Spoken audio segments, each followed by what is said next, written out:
একদা এক নামকরা কবি মারা গেলেন। তার নাম ছিল আজিমুস শান।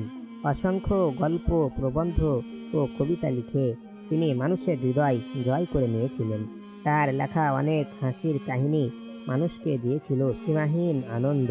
ভক্তের সংখ্যা ছিল তার অগণিত। তার নাম জানে না এমন লোক হয়তো সারা দেশে খুঁজে একজনও পাওয়া যাবে না।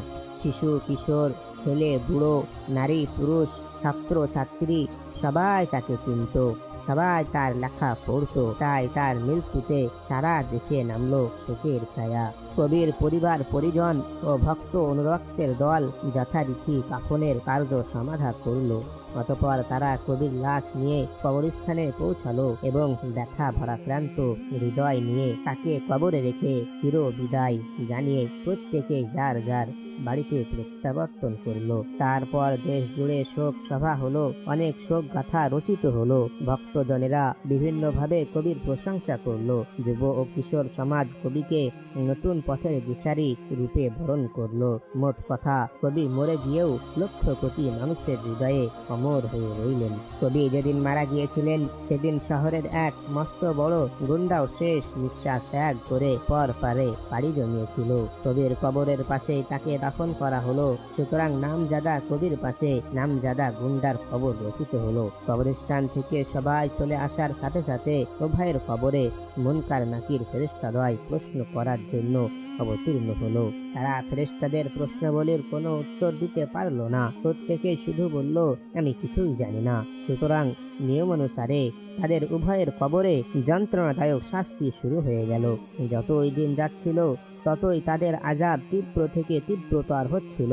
শাস্তির প্রচণ্ডতায় তাদের দেহ ক্ষতবিক্ষত হয়ে অসহনীয় ব্যথা বেদনার সৃষ্টি করছিল। দীর্ঘকাল যাবৎ তাদের এ শাস্তির ধারা চলতে থাকলো। হঠাৎ একদিন আযাবের ফেরেশতারা গুন্ডার আযাব বন্ধ করে দিল, কিন্তু কবির আযাব বন্ধ করলো না, বরং তার শাস্তি পূর্বের চেয়ে আরো বহুগুণে বাড়িয়ে দিল। কবি এতে সীমাহীন আশ্চর্য হলো। সে বলতে লাগলো, হে আল্লাহ, আমার প্রতিবেশী গুন্ডার আযাব বন্ধ হয়ে গেল, অথচ সে কত না নিকৃষ্ট লোক ছিল। শহরে সে বহু লোকের প্রাণহানি ঘটিয়েছে, কত লোকের মাল মাত্তা লুট করেছে, কত গরিব লোক তার অত্যাচারে অতিষ্ঠ হয়ে চোখের পানি ঝরিয়েছে।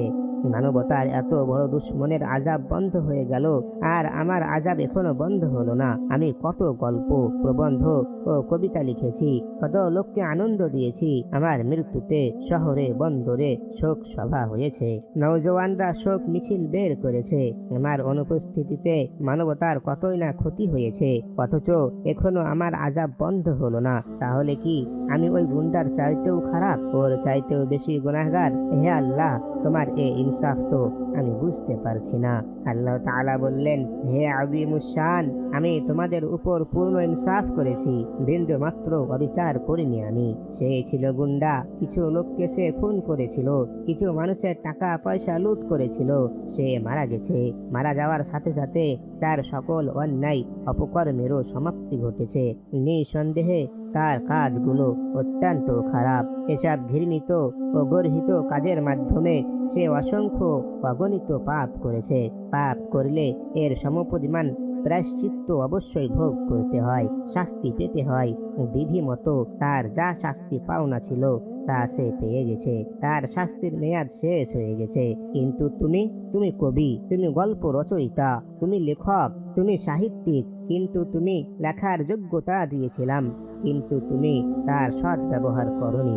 মানুষের ঈমান, আমল ও চরিত্র সংশোধনের জন্য তোমার কলম চলেনি। তোমার লেখা পড়ে মানুষ আনন্দ পেয়েছে সত্য, কিন্তু আমল আখলাককে সুন্দর করার কোনো দিক নির্দেশনা তারা সেখানে খুঁজে পায়নি। তোমার গল্প প্রবন্ধ পাঠ করে মানুষ বিভ্রান্ত হয়েছে। অন্যায়, অত্যাচার, জুলুম, ব্যভিচার ও নরহত্যার ন্যায় জঘন্য প্রবণতা তাদের মাঝে মহামারী আকার ধারণ করেছে।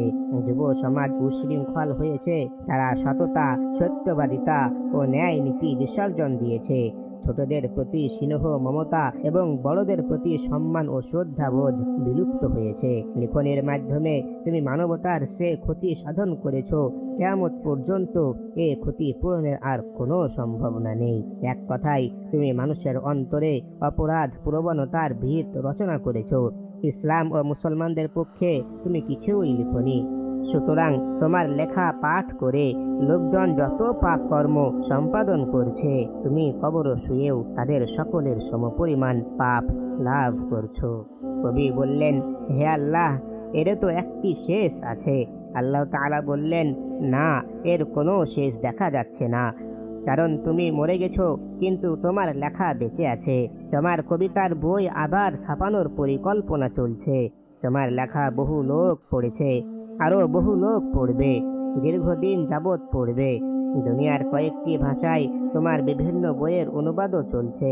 তোমার লেখায় অনুপ্রাণিত হয়ে দুনিয়াতে যত অপকর্ম ও ইসলাম বিরোধী কার্যকলাপ সংঘটিত হচ্ছে, তার গুনাহের অংশ তোমার আমল নামায়ও লেখা হচ্ছে। আবার তোমার লেখার কথা একদিন মানুষ ভুলে গেলেও তোমারই সাহিত্যের আদর্শ গ্রহণ করে হয়তো অনেক নতুন লেখক সৃষ্টি হবে। তাদের লেখার মাধ্যমে সংঘটিত অসৎ কাজের একটা অংশ কিয়ামত পর্যন্ত তুমিও পেতে থাকবে, তাই তোমার শাস্তিও সেই পর্যন্ত চলবে। তাহলে কি আমার কোনো আশা নেই? কবি কাঁদতে লাগলো। কোনো আশা নেই। তবে তুমি যদি লেখার সাহায্যে মানুষকে সৎ পথে চালাতে, তাদের ঈমান আমল ও চরিত্র সংশোধনের চেষ্টা করতে, ইসলামী রীতিনীতি শিক্ষা দিতে, তাহলে এর সুফলও তুমি আজ ভোগ করতে।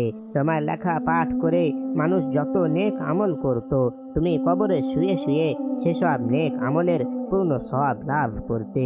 কিন্তু তুমি শয়তানের তাবেদারি করে নিজের খেয়াল খুশি মতো চলেছ, সুতরাং তার সমস্ত ফল তোমাকে অবশ্যই ভোগ করতে হবে। নিজের দোষেই তুমি যন্ত্রণাদায়ক ও নির্মম শাস্তি ভোগ করছো। প্রিয় দর্শকবৃন্দ, এই ঘটনা থেকে শুধু লেখকদের জন্যই নয়, বরং আমরা যারা সোশ্যাল মিডিয়ায় পোস্ট করি, আমরা যারা সোশ্যাল মিডিয়ায় ভিডিও তৈরি করি, আমরা যারা ইউটিউব ফেসবুকের জন্য ভিডিও বানাচ্ছি, তাদের জন্য এতে রয়েছে বিরাট একটি শিক্ষণীয় বিষয়। যে সকল কবি, সাহিত্যিক, লেখক এবং ভিডিও ক্রিয়েটর রয়েছে, এখনও শয়তানের প্ররোচনায় ও নাফসের ধোঁকায় পড়ে পার্থিব ধনসম্পদের লোভে মানুষের ঈমান আমল ও চরিত্রকে নষ্ট করছেন, তাদেরকে অসৎ পথে পরিচালিত করছেন। ইসলাম ও মুসলমানদের স্বার্থ বিরোধী পত্র পত্রিকা, বই, পুস্তক ও পোস্ট রচনা করে তাদের মাঝে বিভ্রান্তি ছড়িয়ে দিচ্ছেন। সেসব ভাইদের নিকট আমার একান্ত অনুরোধ, এই যে আপনারা সময় থাকতে ফিরে আসুন। নিজেদের মেধা, জ্ঞান ও ভিডিও বানানোর শক্তিকে মানুষের ঈমান আমল ও চরিত্র সংরক্ষণ এবং এগুলোর উন্নতি কল্পে ব্যবহার করুন। মনে রাখবেন, আপনাদের এই জ্ঞান ও লিখনের ক্ষমতা কিন্তু আল্লাহ তাআলাই দান করেছেন। কাজেই তার মর্জি মোতাবেক এই যোগ্যতাকে খরচ করুন, না হয় আপনাদের অবস্থা সেই আজিমুস শান কবির মতোই হবে। হাদিসে এসেছে, যে ব্যক্তি কোনো সৎ কাজের সূচনা করলো, সে উক্ত কাজের সওয়াব প্রাপ্ত হবে এবং যত লোক তার উপর আমল করবে, তাদের সকলের সমপরিমাণ সওয়াবও সে লাভ করবে, কিন্তু এজন্য তাদের সওয়াব বিন্দুমাত্র হ্রাস করা হবে না। পক্ষান্তরে যে ব্যক্তি কোনো অসৎ কাজের সূচনা করলো, সে উক্ত কাজের গুনাহ প্রাপ্ত হবে এবং যত লোক এর উপর আমল করবে, তাদের সকলের সমপরিমাণ গুনাহও সে প্রাপ্ত হবে, কিন্তু এজন্য তাদের গুনাহ বিন্দুমাত্র হ্রাস করা হবে না। এই ঘটনা থেকে আমাদেরকে শিক্ষা নেওয়া উচিত।